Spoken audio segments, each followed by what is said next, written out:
Good afternoon, everyone. This is Leah Michalak. I am the Director of Historic Preservation for the Savannah Chatham County Metropolitan Planning Commission. I do have 3 other historic preservation staff listening in as well. That's Allison Smith, Historic Preservation Planner, Ryan Jarls, our Cultural Resources Planner, and Sandy Michelle, who is Historic Preservation and also a Development Services Planner. Today, we are going to talk about Savannah and historic preservation.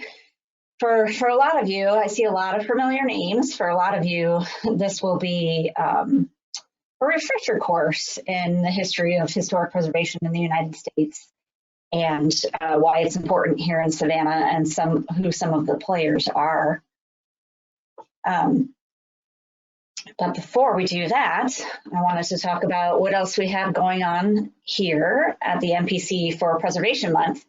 Obviously, due to the coronavirus situation that we're going through this year, we've decided to do our Preservation Month all virtually.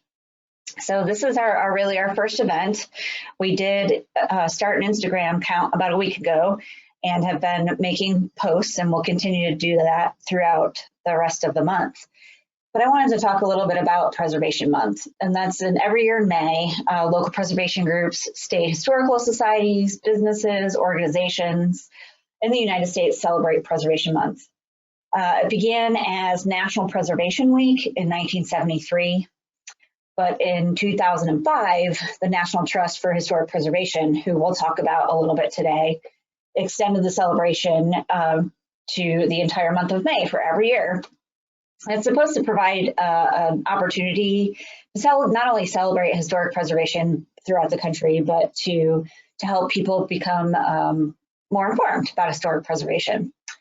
So we have today's webinar, and then next week, Ryan Jarls will be doing a similar go-to webinar on Savannah's 6 original squares. There were 4, and then Oglethorpe did 2 more, created 2 more before he left, and Ryan will get into that in more depth. And on the 18th, he'll be doing a video tutorial on window reglazing.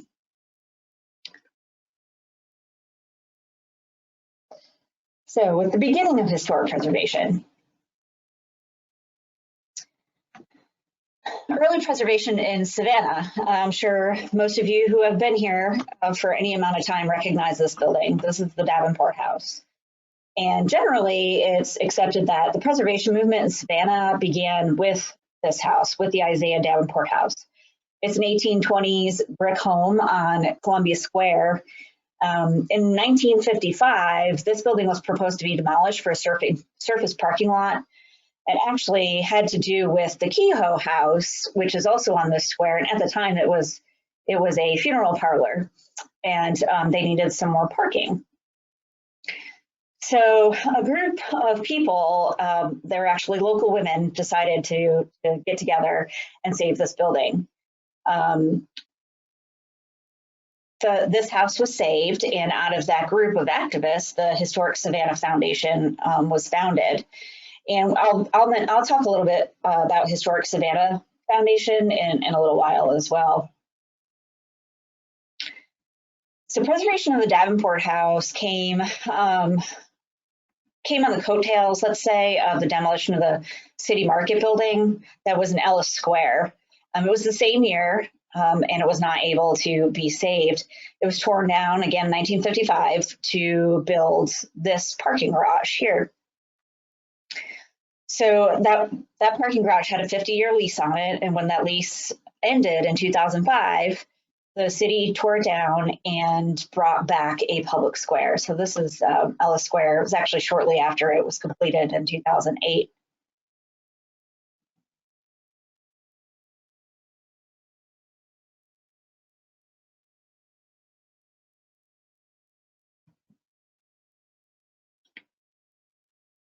Excuse me.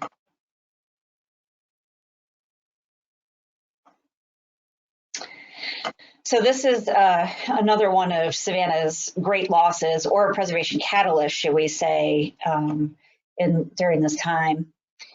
So this is the Union Station, and it was demolished in the early 1960s to accommodate the I-16 flyover, which comes into downtown. But we, especially in early preservation, we tended to focus on the iconic buildings that were lost and didn't focus a lot on the more vernacular architecture that was lost. So I think this is a good time to point out in this postcard back here, you can see a lot more was lost than Union Station in this project. This area over here is known as Frogtown, and a lot of the roads were changed and a lot of homes demolished as well.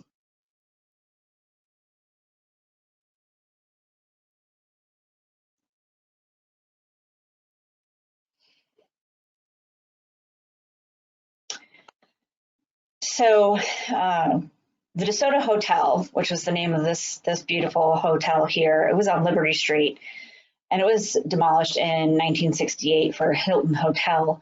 So which you can see here. So you can see Savannah, even though Savannah is known for its historic preservation, especially early historic preservation and retention of historic fabric, you can see that we did lose a lot, especially in the period of urban renewal in the 1950s and 60s. So while it began almost 150 years earlier, the national preservation movement began in much the same way as Savannah's, with grassroots activism. So I'm going to talk a little bit about early preservation in the United States. Obviously, other countries are way ahead of us. We're a young country relative to the rest of the world.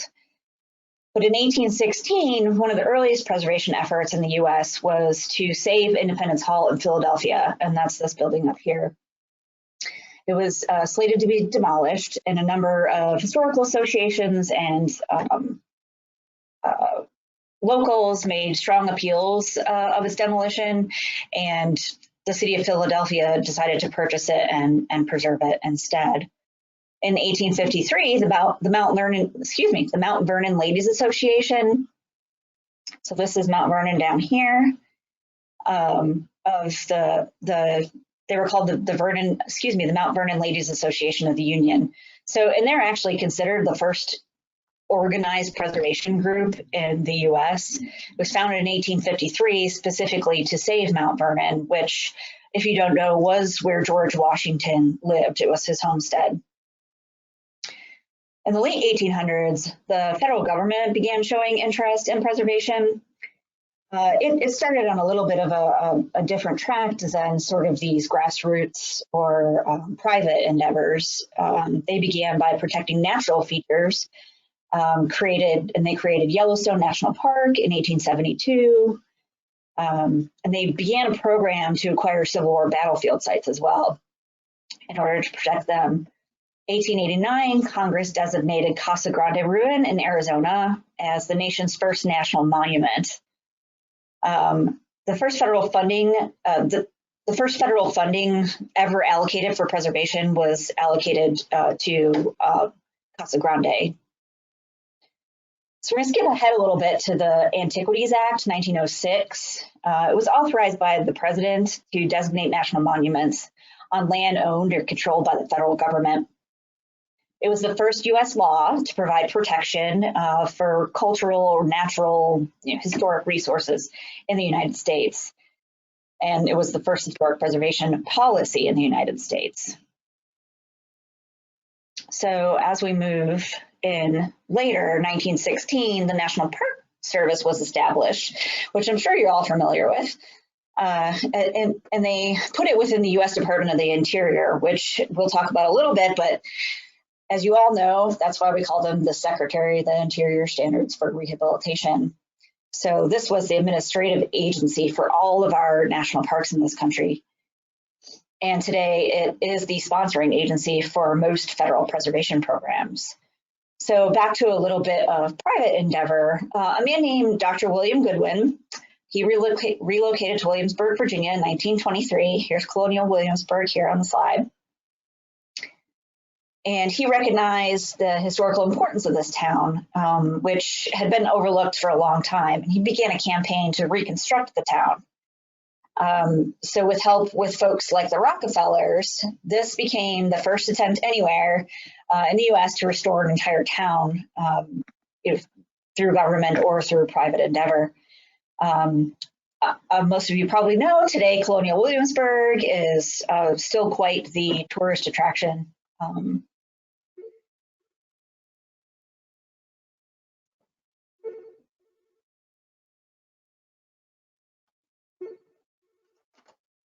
Pardon me.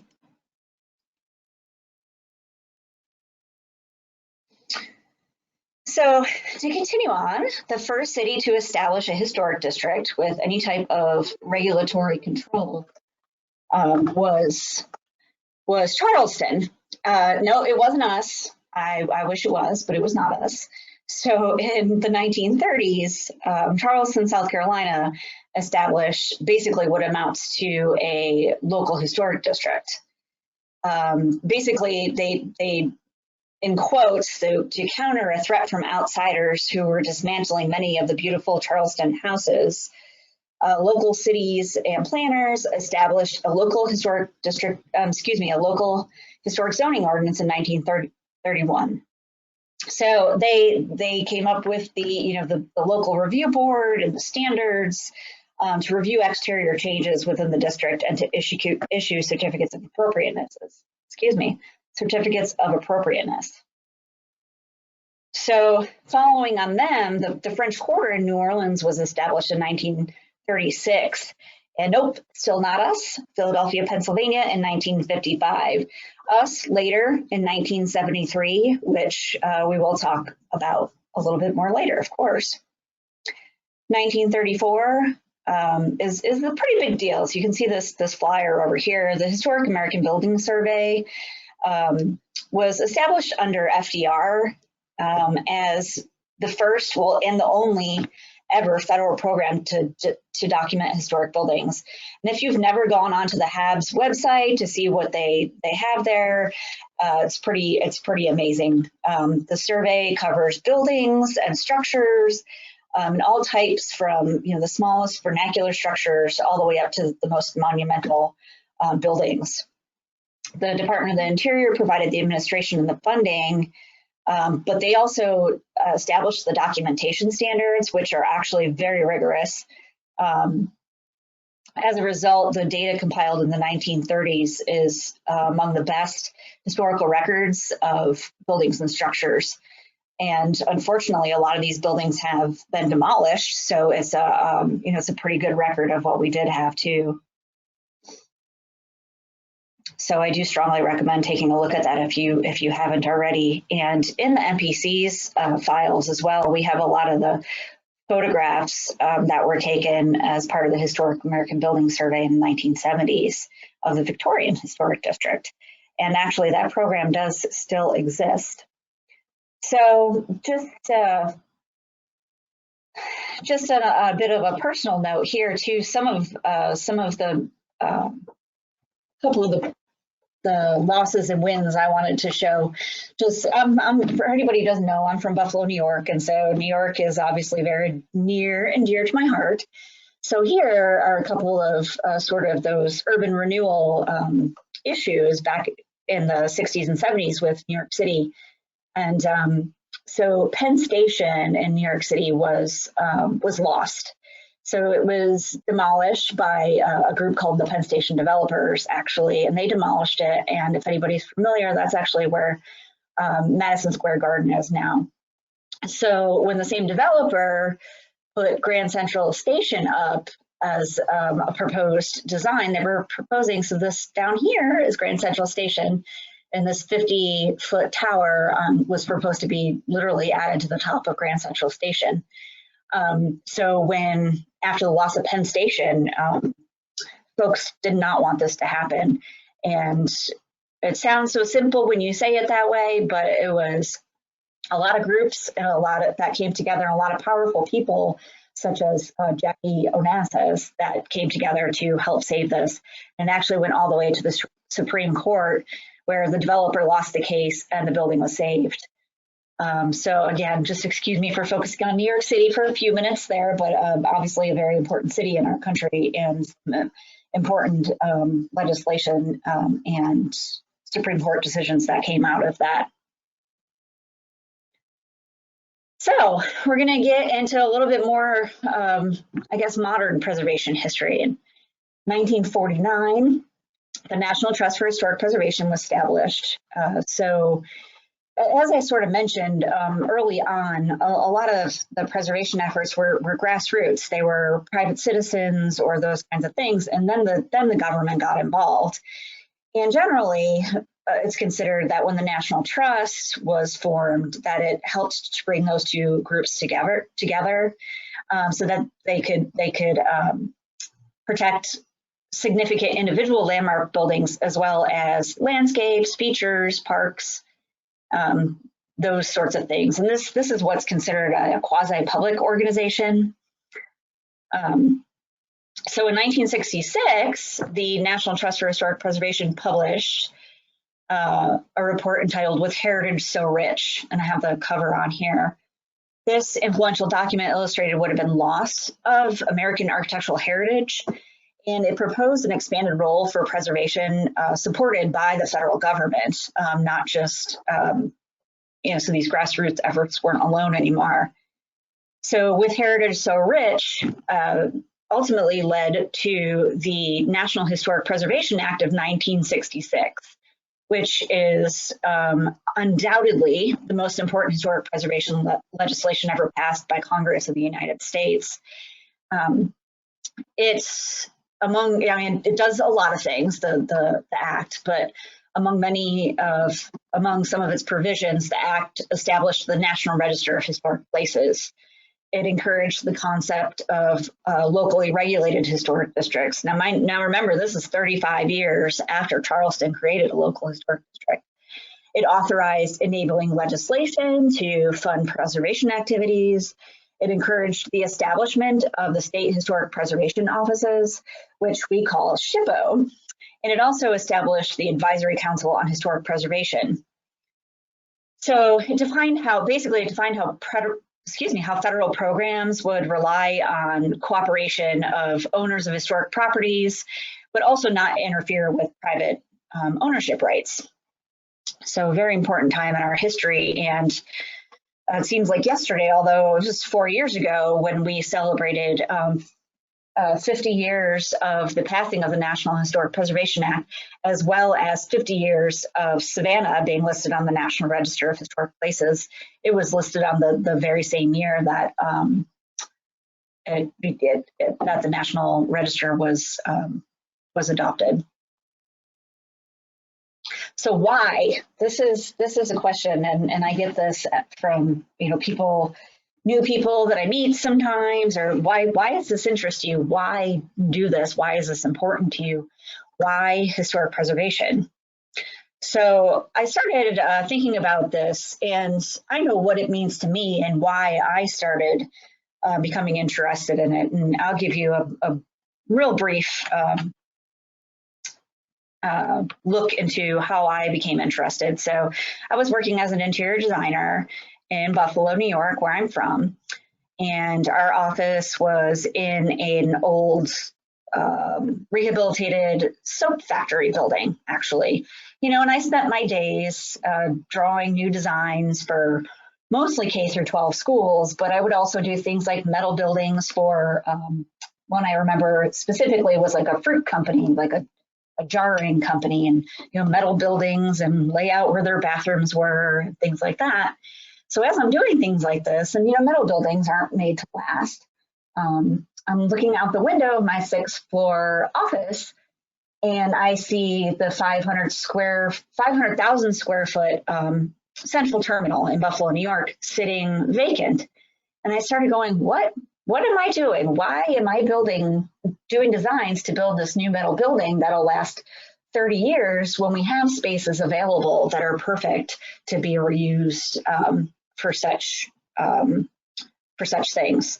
And so that's real brief, but that's why I became interested in the first place. and moved to Savannah and went back to graduate school for historic preservation. But there are some quotes, and yes, this is the quote portion of my presentation, because I could say it all over again. I can say that, it's important to save our history and all of these things, but I do still think it's a personal thing for each person. But the National Historic Preservation Act says that the preservation of this irreplaceable heritage is in the public interest so that its vital legacy of cultural, educational, aesthetic, inspirational, economic, and energy benefits will be maintained and enriched for future generations of Americans. And of course, another very important group that we just talked about is the National Trust. And they list out about old buildings having intrinsic value. The new businesses actually prefer old buildings. I think Savannah is a very good case for justifying that. Old buildings are reminders of our city's culture. And one I found really interesting is regret goes only in one way. Once it's gone, it can't come back, which is why I included these images on the right-hand side of what used to be at 2 East Broughton Street. So this is, you can see this is the SunTrust building on the bottom. So that's actually a photograph from the 1970s of the SunTrust building after it was built. So the upper left photo is what used to be there. And these are straight from our archives. Staff, preservation staff at the time took these photographs as it was happening. Well, the upper left is a photo of a historic photo, but the one on the right was taken as it was happening. In 1975, this building was demolished and the two-story SunTrust building was built. So something to keep in mind is, so this building was demolished in 75. Our local ordinance was instituted in 1973. So this is actually 2 years after we actually had a local historic ordinance. So I think that also goes to show how much stronger our ordinances have gotten in more recent years. So one of the biggest things for me in that story I told about looking out my office window is conservation of natural resources, right? So the greenest building, and again, I'm quoting, but this is a great quote and it's worth repeating by architect Carl Elefante, is the greenest building is the one that's already built. It's already there. The trees have already been cut down for it. The bricks have already been made. The land has already been cleared. You tear that down, that goes into a landfill. You reuse a whole bunch of new resources to build a new one. The amount of new resources used to rehabilitate a building that already exists is minimal compared to the impacts of new construction. And I always liked this one here too. Saving one downtown building is equivalent to recycling over 1 million aluminum cans. So what does that say? But one of my newest favorite historic preservation books and why historic preservation is this one by Tom Hayes, and Why Do Old Places Matter? And he talks about these 14 items, but some of them that really, I'm not gonna summarize all of them for you, but some of them that really sort of resonated with me the first time I heard this man speak is that history. So number 6, old places give us an understanding of history no other evidence possibly can. Architecture. Old buildings are part of the history of civilization and they place us on the continuum of time. And learning, old places teach us about the past and give us perspective on the present in a way that nothing else can. And of course, coming back to sustainability, old buildings through their embedded energy, the avoided impacts of demolition and new construction, use of traditional design features that are compatible with local climates, and locations close to existing infrastructure are all inherently green. So that's my take on why historic preservation. So preservation activities in Savannah. So here comes the MPC plug portion of my presentation, but I actually thought this was a very important topic to cover. Who does what in Savannah, historic preservation wise? If anybody is on here from the Georgia Historical Society or Historic Savannah Foundation, they're very aware of the fact that our three groups are confused with each other all the time. Now, by no means am I saying that this is, a comprehensive list of all groups in Savannah that participate in or encourage or even support historic preservation. These are just the three that tend to be confused with each other. So I thought I would take this opportunity to flesh that out. So the Historic Preservation Department of the Chatham County Savannah Metropolitan Planning Commission. That's me, that's us, I'm the director of that department. So what we are is a public agency. We're a local planning agency, and we are contracted by the city of Savannah and unincorporated Chatham County to administer their historic preservation ordinances, help with their surveys, basically anything historic preservation related that they need from us. We're here to help with that. So the Georgia Historical Society, and I'm not going to pretend I understand everything they do, but to sum it up, is they're a research institution. They collect, examine, and teach Georgia history. Now, Historic Savannah Foundation, they're our nonprofit.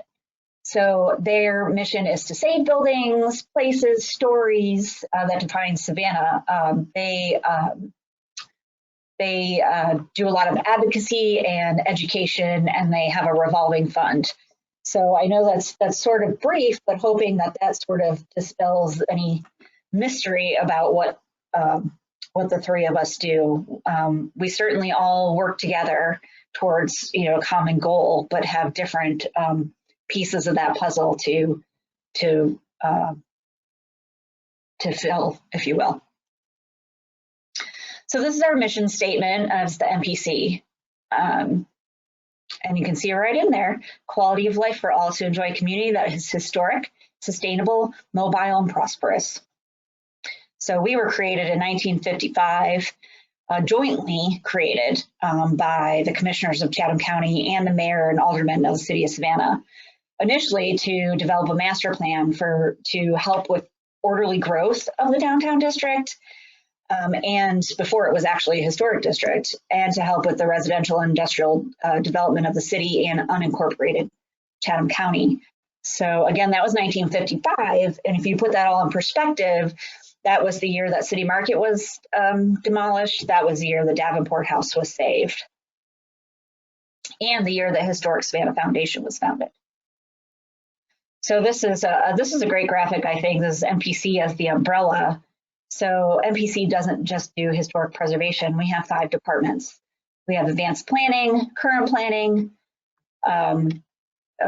SAGES, and transportation, as well as us over here, historic preservation, and those all fall in this, under the MPC. And we support many boards as well, 3 of which are historic preservation specific. The Savannah Historic District Board of Review, which we'll talk a little bit more about, the Historic Site and Monument Commission, which is responsible for reviewing markers, monuments, and murals, or public art, I should say. And this is actually our oldest board, 1949. And then our newest board, the Savannah Historic Preservation Commission, who's actually as an interim board right now. The permanent board will begin soon, but they're responsible for reviewing work in every local historic and conservation district except for the downtown district, which is done by the Historic District Board of Review. So we as a department, we do a lot of things, but our primary responsibility is to review certificates of appropriateness for all those local historic districts that we talked about, and staff these boards and to ensure COA compliance with inspections. We help to and or hire people to help us maintain and update our historic inventories and surveys. We do a lot of research, long-term preservation planning, and just something like this, some outreach and education. And just as a tidbit over here, this is a map that we maintain, and it shows all of the listed National Register historic districts within the city limits, and those are in purple. And then all of the green ones are ones that are eligible for listing, meaning they've at a minimum met the first criteria, criterion for being listed, which is that the neighborhood is over 50 years old. There's a lot more to it, but that's where we start. So we maintain this map, and it's available, of course, on our website. So local historic districts, conservation districts, and the Historic Site Monument Commission. These are sort of the big three. So our local historic districts are what you see, these four here for the city. This is a county district, which we won't get into today. But then we have four conservation districts. Our brand new one over here with Carver Village, but then we also have Ardsley Park, Ardmore, and Parkside. So what a conservation district is instead of having a full historic district ordinance with everything from design standards to visual compatibility, it simply protects against the demolition of historic structures. It helps in protecting against that. So it's sort of a smaller step than a full-blown historic preservation ordinance. So I think this is a good point to make as well. So the difference between our National Register district or our National Historic Landmark district and the local historic district, right? So anything on the National Register, it's really an accolade. It provides some protections, it provides some tax incentives, but the National Register is really an accolade or honorific. This is the boundary for our Savannah, for our National Historic Landmark District here. So the local historic district is the boundary here in red with green. And you can see it roughly follows the Savannah Landmark District, but it's larger. And this is where the teeth are. Our local ordinance is where design standards come in, protection against demolition, things like that. So, while the National Register is great, the local ordinance provides the teeth. And you can see, our boundary changed over time, but as you can see, ultimately it incorporated another National Historic Landmark District, which is the Central Georgia Railroad Terminal.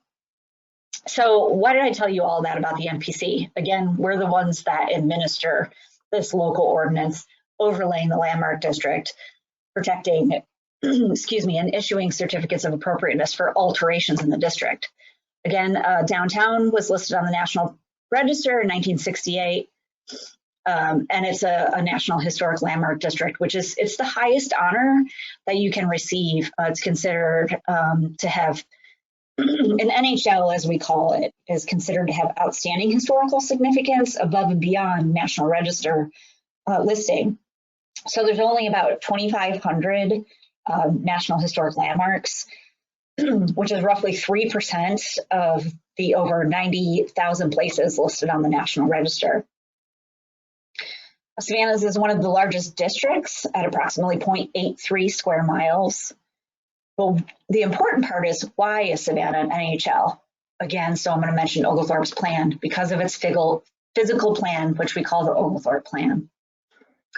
So the local overlay was adopted in 1973, and that local zoning code created the historic district review and the protections that we're all familiar with today. The district's now called the Savannah Downtown Historic District. And as I mentioned, this boundary has changed and grown over time to buffer the landmark district. This is some early pages from one of the early plans here in Savannah. But MPC is the planning agency responsible for administering this local ordinance, and we staff the boards as well. Real briefly, you are more than welcome to open our zoning ordinance any day of the week and go over it in detail. But I did want to talk about, because we're not, Savannah's not alone in this. There are a lot of local historic districts all over the country now. But there's different components to it. So there's always maps and illustrations. For example, we have a height map. We have something unique, and that's our lost road, streets and lanes map. But we've also adopted the Secretary of Interior standards for rehabilitation.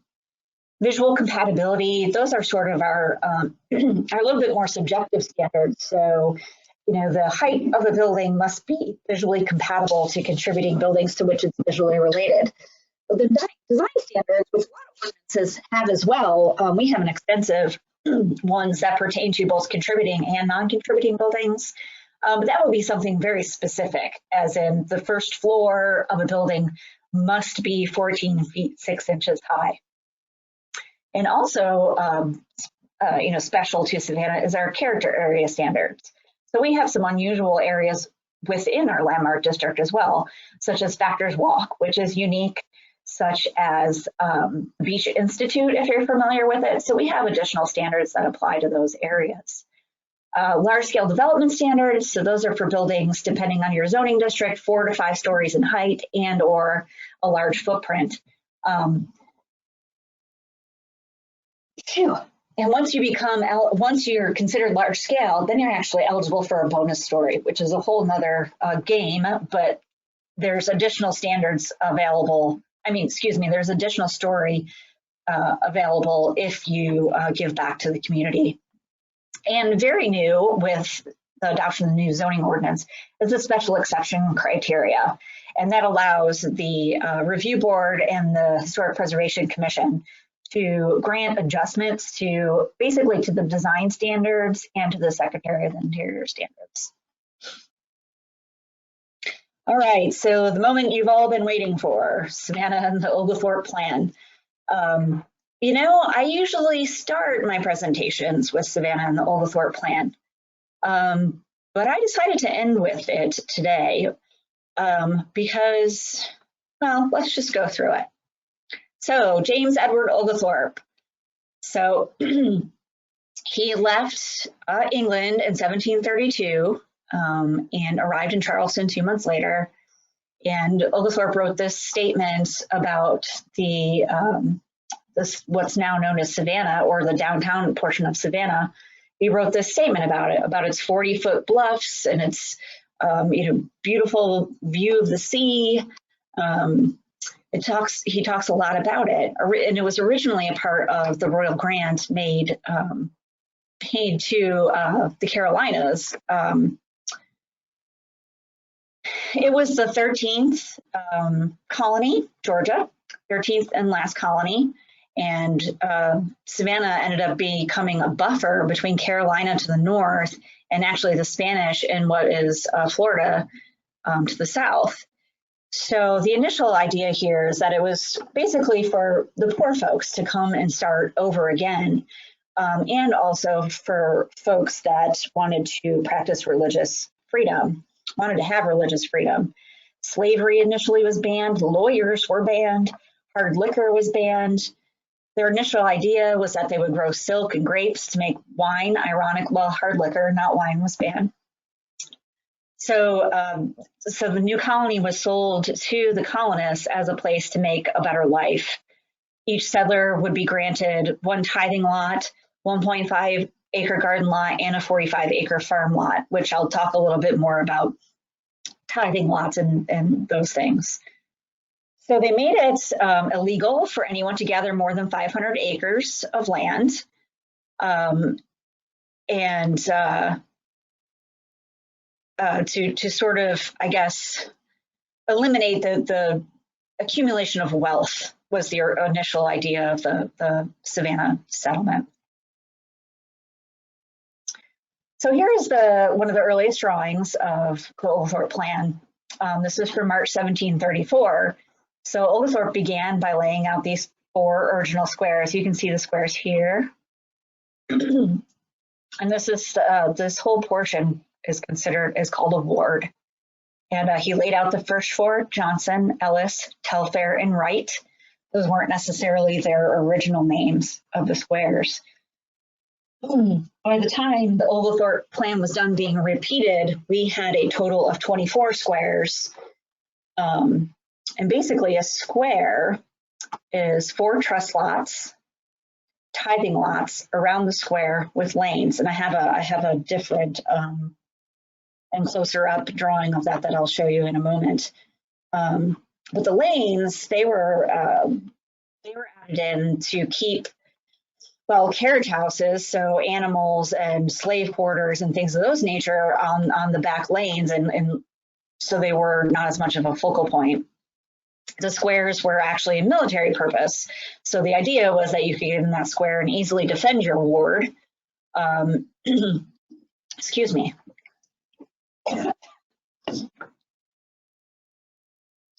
So this is the one I was talking about. So here is a Savannah ward. So in the middle you have the square, and on the outer edges you have the truss lots, which were intended originally reserved for government or institutional or public uses. So churches, things of that nature was their original intent.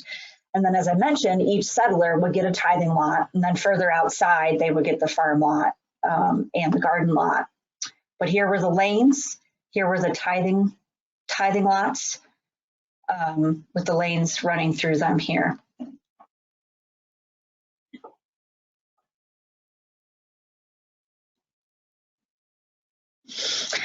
So this is a little bit later drawing. This is once Savannah had expanded to approximately 9 wards here, because the other idea is that this ward pattern could be easily replicated as the city grew. And as you know, we reached 24 squares by the time we stopped replicating it. And just to give you a little bit of reference, here, back here, this square is what's now Colonial Park Cemetery. So here's the squares today. We have 22 out of the 24 of them. We lost Liberty and Albert, and actually Franklin, early in the 1900s to car traffic, actually, because this was a government road. And then when they built I-95, it was decommissioned. But by that point, it was too late to get Liberty or Albert back. As you can see, there were buildings constructed on it. But Franklin Square was brought back to us in the 1980s. And Ellis Square here, again, became a public square again in 2008. And believe it or not, actually, at one point, the streetcar lines ran through all of our squares as well. So we're going to end with basically Savannah today and how we've managed to retain our Oglethorpe plan, why we are a National Historic Landmark District. And of course, I'm going to show you again our future activities for the rest of this month. And I am going to try to figure out how to unmute everybody so that I can answer questions, or we can talk, whatever you would like to do. I do think there's a part on here where basically you raise your hand. Let's see.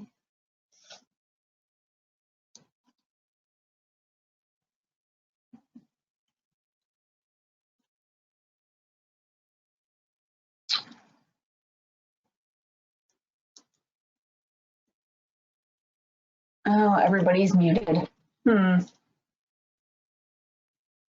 Well, if anybody has the chat box, you can chat me a question and I will be happy to answer it. Let's see. Okay.